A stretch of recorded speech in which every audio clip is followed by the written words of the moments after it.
J'enregistre maintenant. Alors, Ok, parfait. si on arrive, attendez, parce que l'enregistre, voilà, enregistrement. Ce qu'on m'a demandé aussi, mais je vous informe comme ça, vous le voyez, j'ai aussi à un certain moment un fond d'écran qui va apparaître sur mon petit écran à moi pour vous informer au niveau du timing qui passe. C'est un cercle qui est coupé en moitié, à un quart, voilà. Donc, je verrai en fonction de si ça coupe ou pas, comment ça fonctionne et si je le fais ou pas, mais je vais essayer de pouvoir le faire. Donc voilà, donc je te passe la parole. Ok, merci beaucoup. Donc, bonjour à tous. Je vais d'abord essayer de partager mon écran en espérant qu'on ne soit pas éjecté ou qu'il n'y ait pas de souci. Comme ça, on est sûr que tout va bien. Et je vais pouvoir commencer à parler. Hop, diaporama. Ça va, vous voyez bien tous mon écran? Oui, ça va, j'ai l'impression que je vois des hochements de la tête. Ça arrive. Toujours un petit peu spécial de faire une conférence comme ça en ligne. Mais bon, l'exercice est amusant aussi, donc ça change un petit peu. On va essayer de le faire le mieux qu'on peut. Alors, je vais peut-être commencer par me présenter, mais très rapidement, et présenter un peu le dispositif dont je vais vous parler aujourd'hui. Et le but, c'est vraiment de questionner un peu ce que j'ai fait. Donc, c'est une expérience que j'ai faite l'année dernière. Il y a le Covid qui est intervenu au milieu du chemin. Et donc, c'est voir un peu où j'en suis et voir les points positifs, négatifs et les pistes d'amélioration qu'on peut y trouver. Alors, première chose, moi je m'appelle Jérôme Foguet, je suis maître assistant à la Haute École de la Ville de Liège et je donne cours au département des sciences de l'éducation. Je donne tous les cours liés à l'éducation aux médias, donc les cours d'apport des médias éthiques en enseignement et le nouveau cours, l'éthique au service de l'innovation pédagogique dont je vais vous parler aujourd'hui. À côté de ça, je n'ai pas un horaire plein à la Haute École, donc je suis aussi professeur de philosophie et de citoyenneté à l'Athénée Léonie Douard. Cette année, je suis détaché pour des heures Covid. Avec le Covid, on m'a donné des heures pour faire de l'hybridation dans l'enseignement secondaire. Et je suis aussi membre de la cellule d'appui pédagogique de la Haute École de la Ville de Liège, où on fait de la technopédagogie et de l'accompagnement pédagogique pour tous les professeurs, tous les enseignants de la Haute École. Alors, donc, le projet dont je vais vous parler aujourd'hui, c'est un projet que j'ai fait dans le cours et donc qui reprend l'ensemble de mon cours, l'éthique au service de l'innovation pédagogique. C'est un cours qui est assez récent puisqu'il n'a que 2 ans et j'ai eu la chance d'être le premier à le donner dans ma haute école. Donc, j'ai vraiment une grande liberté pour le construire. Et je vais vous expliquer un peu comment j'ai construit mon projet. Moi, j'ai voulu vraiment faire un dispositif par projet. Je vais vous expliquer un peu le point de départ de ma réflexion, mais d'abord juste vous présenter succinctement pour que vous voyez un petit peu en quoi il retourne. Donc, la première chose, c'est que je voulais que les étudiants produisent quelque chose. Et donc, ils vont devoir, pendant le cours, produire un outil numérique. Alors, ils ont le choix, je leur ai donné vraiment un éventail de possibilités. Ils peuvent même le dépasser, mais ils doivent me demander mon accord. Donc, ça peut être un jeu vidéo pédagogique, un film de stop motion, un site internet, un escape game, un web documentaire, un chatbot. Ils peuvent travailler aussi avec de l'Arduino. Donc, il y a vraiment énormément de possibilités. Tant que ça touche au numérique. Et ce que je voulais après, c'est qu'ils aient une démarche réflexive par rapport à l'outil qu'ils avaient construit et qu'ils l'intègrent dans la pédagogie. Donc, l'articulation pédagogique et numérique, évidemment, est super importante. Et donc, pour ça, je leur ai demandé de travailler avec un processus de gamification. Je vais un peu expliquer comment je l'ai construit et vraiment une idée de projet construit par niveau. Donc, pour ça, j'ai construit un site internet sur lequel ils peuvent voyager et franchir les différentes étapes pour construire leur projet. Alors, je vais d'abord partir du point de départ de la réflexion. Il y a vraiment 2 inspirations théoriques. La première, c'est l'école 42 de Paris. Alors là, j'ai surtout puisé des inspirations au niveau gamification et aussi au niveau de tout ce qui est peer learning, parce que je voulais qu'il y ait de la coopération, et la pédagogie par projet de Célestin Freinet. Je ne l'ai pas dit, mais je travaille en fait à l'Athénée Léonie Douard, qui est une école en pédagogie active, et j'ai suivi une formation qui m'a sûrement un peu déformé au niveau de la pédagogie Freinet. Alors, la première inspiration de l'école 42 à Paris, ce qui est important, c'est le peer learning, parce que je voulais vraiment que les étudiants se forment entre eux. Je ne sais pas si tout le monde a déjà entendu parler de cette école. C'est une école un peu particulière où il n'y a pas de professeur à proprement parler, où les étudiants sont plongés dans une piscine c'est comme ça qu'on l'appelle, c'est une grande salle avec plein d'ordinateurs, et ils vont devoir franchir des niveaux en se coordonnant, coopérant entre eux et en apprenant par eux-mêmes, avec les outils qu'on leur propose, la programmation informatique. Là, c'est surtout lié à la programmation informatique. Ici, ce n'est pas le cas dans mon cours, mais j'essaie de m'inspirer parce que je trouvais qu'il y avait des éléments intéressants. Il y a un reportage assez bien fait sur YouTube qui reprend un peu l'atmosphère de cette école. Et donc, je voulais vraiment créer des co-formations, que les étudiants les plus faibles et les plus forts travaillent entre eux. Surtout que les plus forts aident les plus faibles. Il y a aussi de la peer evaluation, donc ça c'est de la co-évaluation. Donc je trouvais que c'était intéressant que je ne sois pas la seule personne à donner un retour aux étudiants sur le travail. Donc c'est moi qui certifie le cours à la fin, mais je voulais qu'ils aient des moments où ils puissent s'évaluer entre eux, évaluer leurs travaux. Et c'est toujours un moyen aussi de porter un regard sur ce qu'on a fait soi-même quand on regarde le travail des autres. Donc voilà, c'est un élément que je voulais intégrer aussi. Et puis, le dernier, c'est la peer pédagogie. Et ça, il y a vraiment un lien avec la pédagogie Freinet. Donc, c'est placer l'étudiant au centre de son apprentissage et l'amener à partager sa production avec l'ensemble de la communauté. Donc, là, j'ai créé un wiki et je vais vous en parler tout à l'heure. Et le dernier point, évidemment, c'est la gamification. Donc, c'est l'idée de reprendre des corps, des outils, des choses qu'on retrouve dans les jeux et de les intégrer à la pédagogie, de les adapter, de les détourner parfois aussi. Et l'idée de détournement est assez intéressante par rapport à ça. Et tout ça au service de la coopération, mais je vais vous l'expliquer avec Freinet. Alors, la deuxième inspiration, c'était la pédagogie Freinet. Alors, la pédagogie Freinet, je me suis servi pour un peu vous montrer les grands points que je voulais vraiment implanter dans mon cours, des invariants pédagogiques de Freinet, puisque ces grandes lignes directrices qu'il a tracées, il y en a 30, je n'ai pas repris les 30 évidemment, j'en ai pris 3-4 qui me semblaient importants. Chacun aime choisir son travail, même si ce choix n'est pas avantageux. Donc ça, c'est quelque chose que je trouve important, c'est que l'élève part de son intérêt personnel pour l'outil numérique qu'il va produire. Et ça, je voulais vraiment leur laisser un éventail de possibilités, comme je l'ai dit au départ. Je pense que c'est quelque chose d'important, c'est que l'élève, comme il va construire lui-même un outil, que ça suscite un intérêt chez lui et donc qu'il puisse au moins choisir quel type d'outil il va construire. Et aussi que ça ait un intérêt, que ça réponde à un besoin parfois. Alors, deuxième invariant, j'essaie d'aller vite comme j'ai beaucoup de choses à vous dire, je suis désolé. C'est la voie normale de l'acquisition n'est nullement l'observation, l'explication, la démonstration, mais le tâtonnement expérimental. Et donc, ça, je voulais aussi que les élèves apprennent par essai-erreur de manière parfois accompagnée, mais aussi parfois autonome. Et je pense que c'est un point important du processus, donc par rapport au numérique en général, c'est d'essayer d'être dans cette démarche de recherche, j'essaye, ça ne fonctionne pas, je réessaye autrement. Donc, je pense que c'est un processus d'apprentissage efficace au niveau de l'apprentissage des compétences numériques.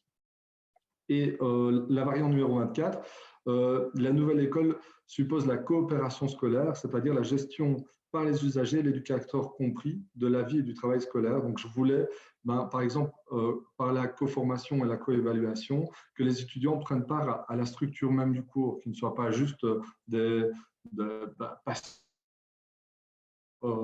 du cadre dans lequel le cours s'inscrivait et qui participent eux-mêmes à former, à évaluer les autres. Et je trouve que c'est un rôle important qu'on peut leur donner dans le cadre du cours. Et intégrer une communauté de recherche. Oui, notamment avec le wiki, je vous en parlerai à la fin. Je ne sais plus dans quel ordre tout structurer. Alors, dernier invariant qui est vraiment très important, puisque c'est un invariant plus philosophique, c'est préparer la démocratie de demain par la démocratie à l'école. Et donc, la gamification numérique aujourd'hui sont très souvent mis au service du capitalisme, on va dire ça, pour ne pas entrer dans des longs débats. On le fera peut-être au moment des questions. Mais moi, je voulais justement détourner ces outils marketing qu'on utilise parfois. Il y a de la gamification chez Burger King pour que les gens dans la file d'attente jouent avec des petits jeux et essayent de dépasser les autres dans la file. Je ne sais pas si vous avez déjà entendu ces exemples-là. Mais je voulais vraiment détourner cette idée de gamification, la mettre au service de la pédagogie, mais surtout aussi de la coopération et du partage, qui sont des valeurs positives de la société dans laquelle on vit aujourd'hui et qui sont vraiment ancrées avec le numérique. Donc, essayer de ressortir le positif du numérique et pas le côté individualiste et très marketing qu'on retrouve parfois. Alors, voilà les objectifs. Donc, bon, je vous les ai dit, je les ai remis pour aller très vite. Donc, c'est l'acquisition d'une démarche, puisque je pense que les outils d'aujourd'hui ne seront peut-être pas ceux de demain. Au niveau numérique, ça va très vite. Et donc, ce qui est important avant tout pour l'étudiant, c'est d'acquérir une démarche. Quand il sera professeur, s'il utilise des autres outils, parce que ceux qu'on utilise aujourd'hui sont obsolètes, s'il a la démarche et qu'il a une réflexion, une réflexivité par rapport à un esprit critique par rapport aux outils numériques qu'il utilise, il sera déjà mieux armé, puisque sinon, ses compétences seront aussi obsolètes. Développer la créativité, c'est quelque chose d'important, c'est une plus-value qu'on oublie parfois, mais le numérique amène vraiment de nouvelles possibilités de développer la créativité. Le partage, j'en ai beaucoup parlé. L'autonomie aussi avec Freinet, donc essayer de travailler de manière autonome et apprendre de manière autonome, donc ça c'est quelque chose d'important. Essayer aussi de mobiliser le numérique à tous les échelons de la structure du cours et développer un questionnement critique et réflexif, comme je l'ai dit dans le premier point. Alors, le projet, pour qu'ils y arrivent, je suis passé par 7 niveaux. Le niveau 1, c'était assister au cours introductif.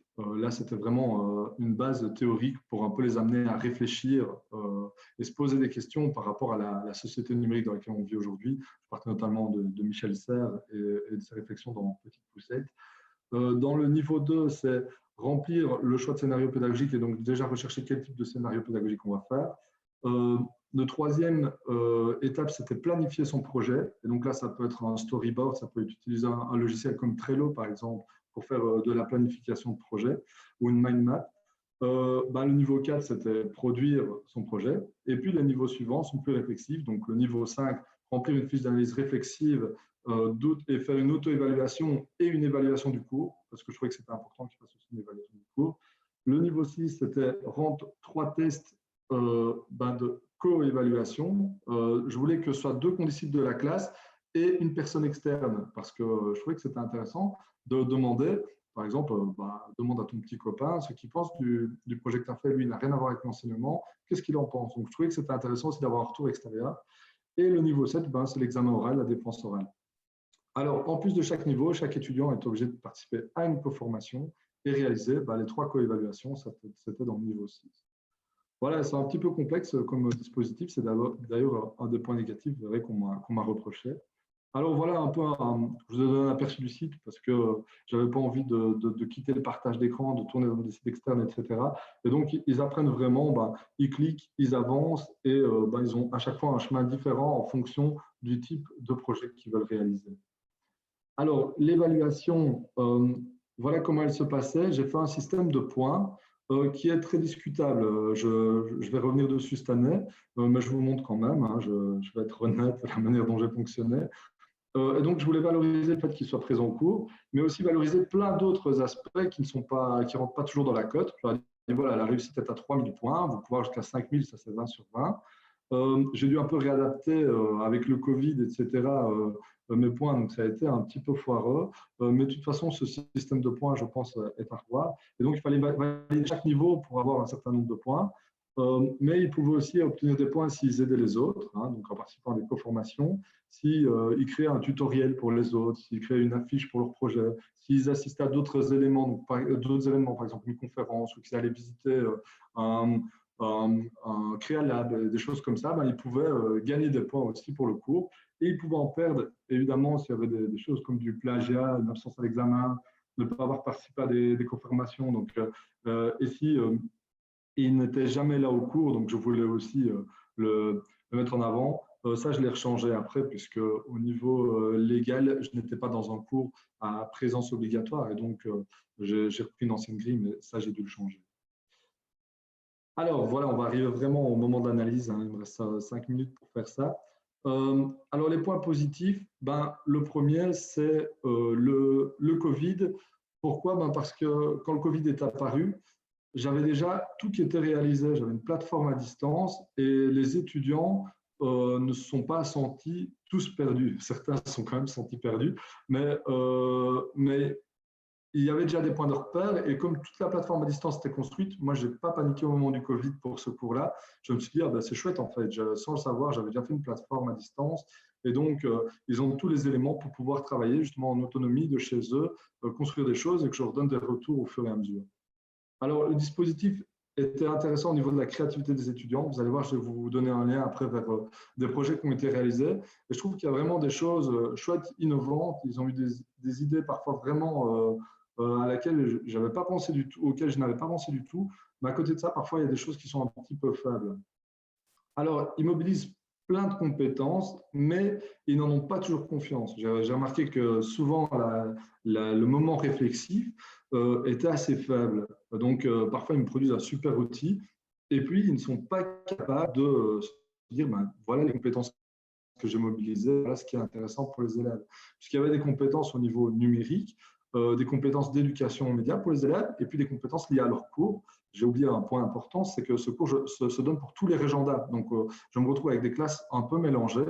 Et donc, certains mobilisaient vraiment des compétences différentes puisqu'ils donnaient des cours complètement différents. On avait des gens qui vont donner des cours de cuisine, par exemple, qui faisaient des projets autour de ça, et d'autres qui donnaient des cours de maths, de français ou de cours philosophiques. Et donc, c'était assez intéressant de voir ce mélange d'influences. Il y a vraiment beaucoup de choses qui sont passées, mais qui n'ont pas percolé et n'ont pas eu conscience de l'avancement de leur réflexion. Donc ça, j'étais un peu déçu par rapport à ça. Maintenant, je n'ai pas pu les accompagner à tous les cours, vu qu'ils n'ont eu 2 cours et puis le Covid est arrivé. Alors, il y a aussi la coopération. Ben, souvent, ça s'est montré efficace. Donc ça, j'étais content. Les élèves sont vraiment aidés entre eux. Quand j'étais en classe, souvent, je donnais un petit moment de cours, je présentais des outils et puis ils travaillaient. Et quand ils travaillaient, les élèves se déplaçaient de banc en banc. Ils allaient chercher des autres qui les aidaient. Parfois, j'ai eu des dessinateurs qui allaient aider avec un programme d'autres personnes, etc. J'avais créé un forum pour créer de la coopération, justement, qui propose des coformations, même s'ils n'étaient pas dans la même classe. Et ça a marché à certains moments. Ça n'a pas toujours marché, mais dans l'ensemble, j'étais assez content. Alors, les points négatifs maintenant, ben, c'est le mécontentement de certains étudiants. Donc, certains étudiants trouvaient que le cours était vraiment trop ambitieux parce que je n'avais qu'un cours de 20 heures. Et donc, c'était beaucoup trop de travail. Ça les embêtait. Bon, voilà, c'est quand même un retour que j'ai eu dans beaucoup d'auto-évaluation ou d'évaluation du cours. Et donc, je pensais que c'était intéressant de le mettre. Beaucoup d'étudiants considèrent la structure du cours et le mode d'évaluation comme trop complexe. Donc, c'est vrai que c'était trop complexe le système de points, et ça, c'est quelque chose à revoir. D'autant plus qu'il y avait un effet contre-productif dans le système de points que j'ai créé, puisqu'on retombait dans cette dimension individualiste. Je veux à tout prix mon point. Certains élèves ont tout fait pour contourner les règles juste pour obtenir les points qu'il leur fallait. Et donc, là, on est un peu dans une dérive de la gamification. C'est parce qu'on met des points, qu'on met un score, du coup, on est dans du jeu. Et en fait, je me suis rendu compte, en réalisant le travail et puis après en réfléchissant sur le cours, que ça n'était pas très, très ludique au final, mon système d'évaluation, puisque ce système de points, c'est plus que Heidi Silva appelle de la pointification. Donc, on met des points et on pense que c'est du jeu rien que parce qu'on met des points. Et donc, là, je pense que c'est un élément intéressant de l'analyse a posteriori, c'est de se dire qu'il faut vraiment changer ça. Et je pense que je vais fonctionner autrement à partir de cette année. C'est un cours que je donne au 2e quadrimestre. Et dernier point négatif, c'est que l'entrée d'entre étudiants ne gomme pas les inégalités de niveau de départ par rapport au numérique. Donc, il y a des étudiants très forts et très faibles. Même si les forts forment les faibles, ça ne réduit pas significativement l'écart. Maintenant, c'est un cours de 20 heures. Et donc, il faudrait voir si un cours comme ça qui se prolonge sur plusieurs années pouvait avoir des effets un peu plus importants. Alors, dernière chose, c'est les pistes d'amélioration, donc revoir le système de points. Je pense à un système de badge acquis non acquis. Je trouvais que c'était plus juste et ça correspond plus à une démarche de pédagogie active, de dire j'ai acquis les compétences ou je ne les ai pas acquises, ne pas rentrer dans le système de points, je disais, pointification, essayer d'éviter cette dérive. Faire travailler les étudiants par deux, parce que là, ils ont travaillé seuls et je trouvais que c'était bien pour encore renforcer cette idée de coopération. Préciser les catégories du site pour les rendre plus lisibles, puisque les étudiants, parfois, ont trouvé ça trop complexe. Donc, essayer de simplifier le site pour le rendre plus lisible. Et essayer, au lieu de les faire rendre des fiches par écrit, je pensais leur faire rendre des fiches en vidéo. Comme ça, pour encore augmenter du cours. et les amener à faire aussi des témoignages vidéo, puisqu'on est de plus en plus amené à parler en face caméra, et je trouvais que c'était encore quelque chose d'intéressant. Alors, et dès le début du cours, amener des exemples concrets de ce qui a été fait, et ça, je vais pouvoir le faire cette année grâce au wiki que j'ai construit et dont je vais vous donner le lien tout de suite. Voilà, donc le wiki, c'est donc un recensement de travaux qui ont été plus ou moins bien réussis par les étudiants. Chaque fois qu'il y a une idée originale, même si je le mets, même si ce n'est pas génial, je vais le mettre pour donner des idées aux suivants. Et donc, d'année en année, il va s'enrichir, il va grossir. C'est juste un site que j'ai construit et sur lequel je poste à chaque fois les travaux des étudiants que j'ai trouvés intéressants. Alors, dernière chose, la bibliographie. Et je vous la laisse une minute. Et après, peut-être, on va passer au moment des questions. Et je vous mets pendant les questions le lien vers le wiki. Comme ça, vous pourrez vous-même aussi peut-être essayer d'aller voir un ou deux travaux des étudiants, voir un petit peu quel type de travaux ils ont réalisés. Voilà, je ne sais pas si vous avez des questions. Bon, merci pour cette présentation. Est-ce qu'il y a des questions?